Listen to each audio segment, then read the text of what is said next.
Hey, it's Dave. Welcome back to my channel.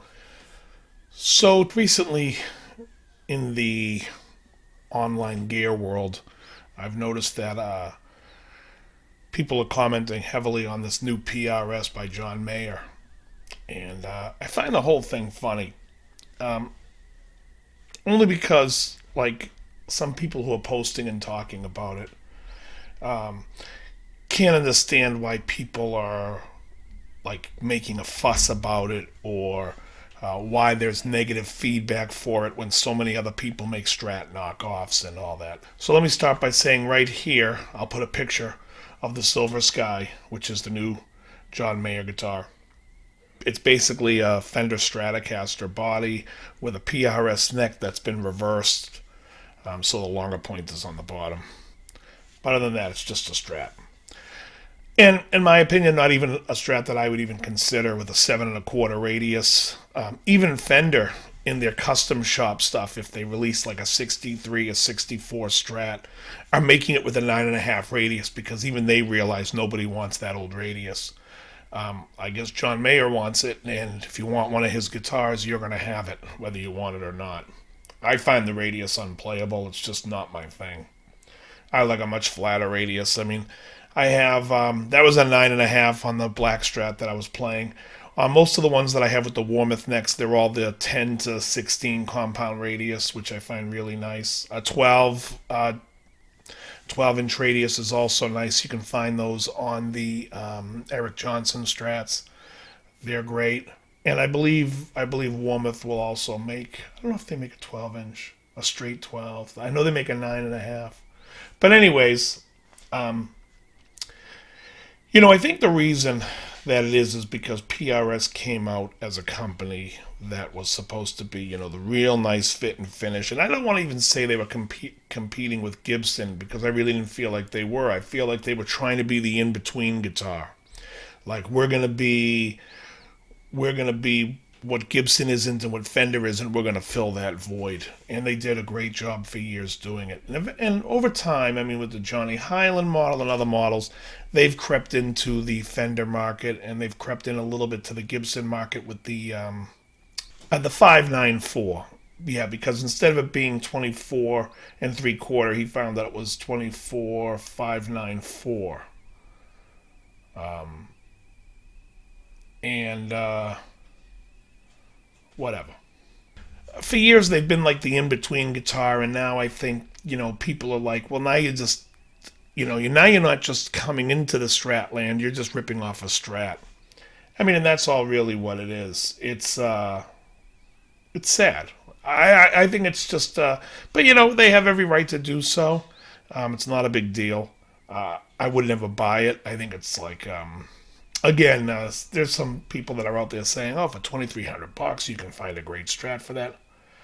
I think I showed that with a Mexican Strat body, which is the same exact, the 6 screw trim, you could probably make something pretty damn close or even better for about $1,000 without having to deal with it. Just buy a Mexican Fender Strat, get whatever neck you want on it. I mean, even if you like their neck, just change the pickups, whatever. I wasn't going to say I was mad at it, but I did find this poster pretty funny. This is something that somebody made of Fender, doing like the same exact thing with a PRS body. Here, I'll post it here. And I think this is hilarious.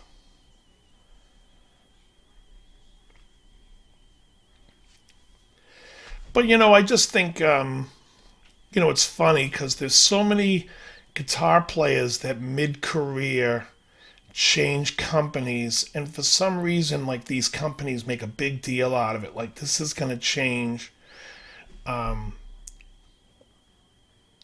what people have burned in their brain. And what I mean by that is, if Jimmy Page tomorrow were to go make a deal with PRS, and all of a sudden they came out with a Jimmy Page PRS, is anyone going to give a shit? I'm one of the biggest Jimmy Page fans in the world, but no, because when I was a kid, I saw Jimmy Page playing those Les Pauls, and that's, to me, that's the wash cherry or whatever, the worn cherry, whatever they call it. That's the only one that I would even consider because it's got that look.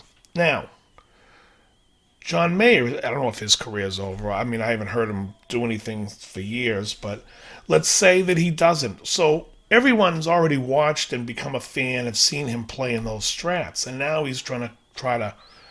Is he going to have success with this new company? I mean, not just with the new company, but is he going to have continued success?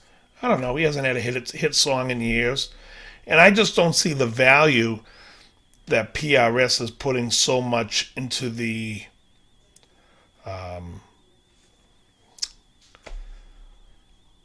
brand, where I think that, Mayer's good, but I don't know if he's still selling, if he has that viability.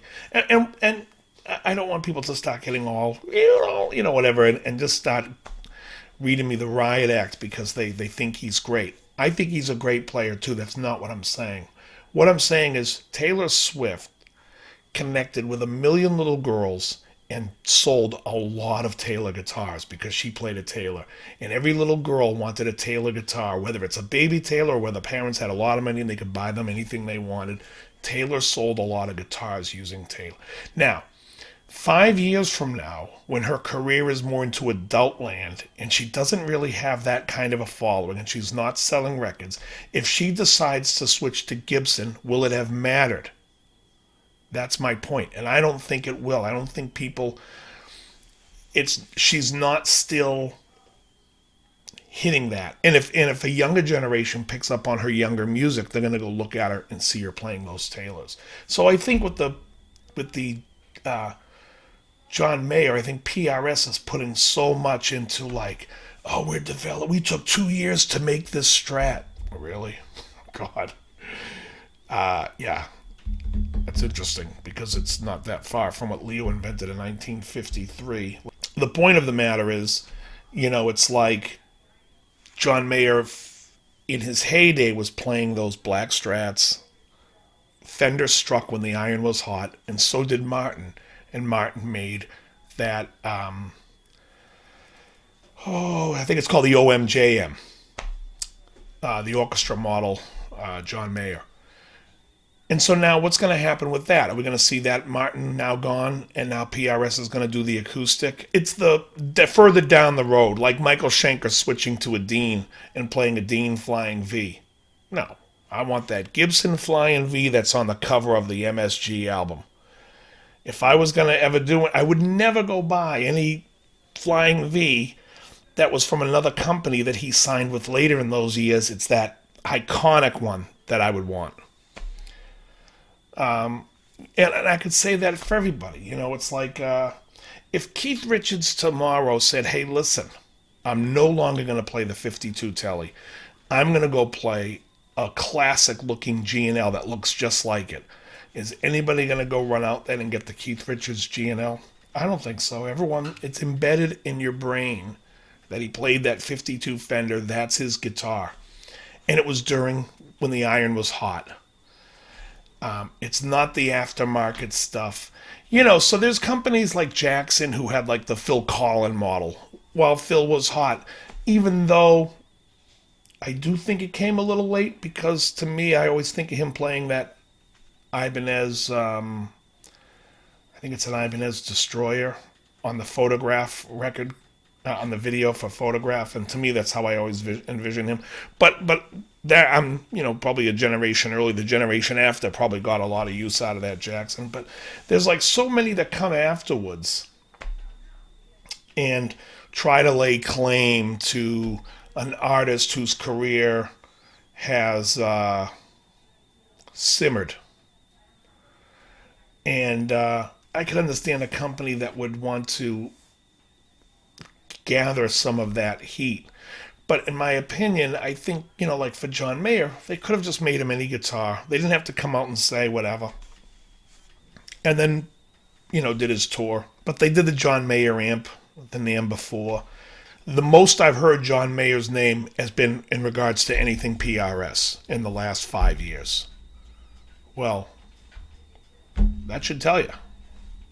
So it's about, it hasn't been a song, I couldn't tell you any song. After he did a live trio album, I think it was. That was like the last thing that I listened to that I thought I really liked. And I love the way he plays. Okay, so Fender went back and restored David Gilmour's guitar, and then they went and wanted to make all kinds of they wanted to release the David Gilmour guitar in a relic version and an NOS version, new old stock.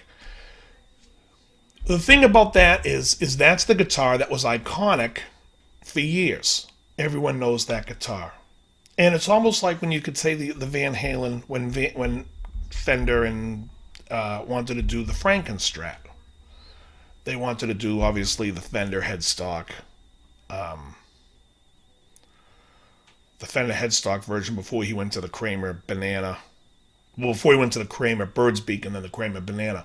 But the point is they wanted to go with that, obviously, because they own that headstock shape. And it was a pretty iconic time. But what was most iconic was that body, the body of that guitar, and that was when Eddie was hot. So is that, you could also look at some of the Van Halen guitars throughout the years. There's albums that he's using them and tours that he's using them on that I think were very big and very successful that helped the sale of that instrument. When somebody sees a poster of him playing on the 5150, what's he playing, a PV then? And, I don't even know. I can't say that I followed Van Halen that closely after Lee Roth left. I enjoyed it, but I just didn't follow that. But I think he was playing PVs then. But if he's playing the PV, was it PV or any ball? I think it might have been the PV back then for Right Now. And he's out there on tour with it. Well, that's going to make people go, oh, I want that guitar. That's the one I want. Bah, bah, bah. And I just think with this PRS making a big, thing about John Mayer with the amp and now the guitar, it's like, yeah, I hope for them that he goes out and puts out a great record, has a lot of, a lot of love from it, and goes out and has a lot of success, because otherwise those things are just going to be tools for him and a waste of time and money for that company. That's just how I see it. It's like coming after, the party's over, so to say. And nobody likes to admit that. But like I would say, if Paul McCartney right now has a deal with a bass company, does anybody know? It's irrelevant, because everybody knows in the Beatles day he played that Cavern bass, and then everybody knows that he played the Rickenbacker bass, and that was what he was iconic looking at, seeing. So it sells itself in the music and in what he was doing at that time. Back in the early 70s, they didn't have the type of endorsement deals that they're doing in these days. But anyways, I'm not so upset about the PRS as I know some people are saying it's terrible, it's awful. It's ugly. I think if you're going to make a Strat, it's got to be 6 aside, not 3 and 3. I think it looks silly. It looks like somebody put a different neck on a Strat, is all it looks like. So, do I think it's a good-looking guitar? No. I think it looks terrible. There's some curves in the body that I like. There's some things, with the PRS horn. It's cool. It's all cool. I wouldn't buy it. I wouldn't buy it for the fact of the neck, and also the fact that it's a 7 1/4 radius. I just find that to be useless. And, the world doesn't need another expensive Strat. That's the great thing about the Strat. That's like the key thing about the Strat, is everybody can take a Strat and modify it and make it personal to them and make it so that it's what they want. Leo really, that's the winner there. Leo really, struck it with that, because if you want to put a humbucker in it, put a humbucker in it, put a new pickguard on it. Oh, you want to put you want to put a P90 in it, put P90s in it. It does everything. It can be anything. It can be any look you want. It's just a great guitar. I'm a Strat guy, what can I say? I love Tellys too. And on that note, I love Les Pauls. I just don't play them. Not my favorite, and it gets real tight up on with the shorter scale length. But, anyways, I just wanted to make my comments about the new PRS that's out there. I just find it to be, there's a lot of guys out there making strats. So to be the company that's like, we are like the leading and the cutting edge, and then to come back and be like, here's our strat. It's like, what? I think that's where people get upset. If you took 2 years to like design a guitar for John Mayer and he wanted something that was strat-ish, could you have made it so it didn't look identical to a strat? And could you make it so you made it your own? That would have been nice. That would have been showing something. You could even look at Jim Tyler. Jim Tyler's strats. They have like a different line in the pick guard. It doesn't follow. It does its own thing going up towards the neck, and it doesn't follow the contour. And I think that's pretty cool. Anything to try to separate yourself in the market, and I just think that they dropped the ball on that. Not great. And again, it would have been something special had John Mayer been like a college guy, like back in school where he just got signed, and the person who signed him introduced him to Paul, and him and Paul Reed Smith designed this instrument and his amps, and he was going to go on tour for his first tour, and people are going to see him and be like, what the heck is this guy doing? What is he playing? Then that instrument's going to have some heat.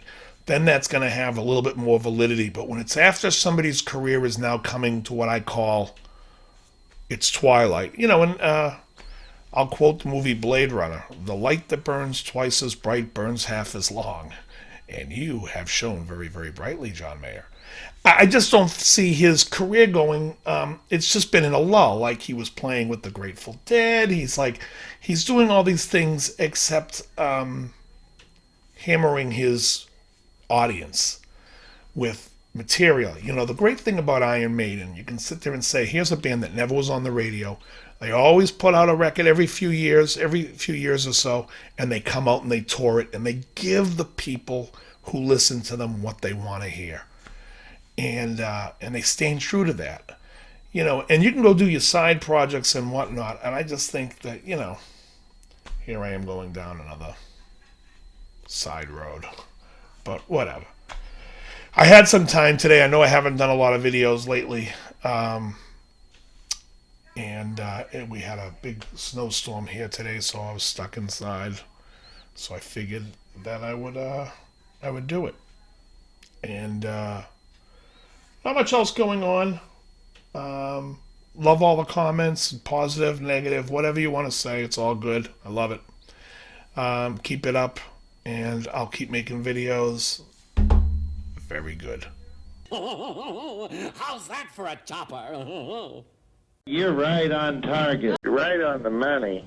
Everything you said. You hit the nail right on the head with your comments, what you're saying today. You're 150% correct.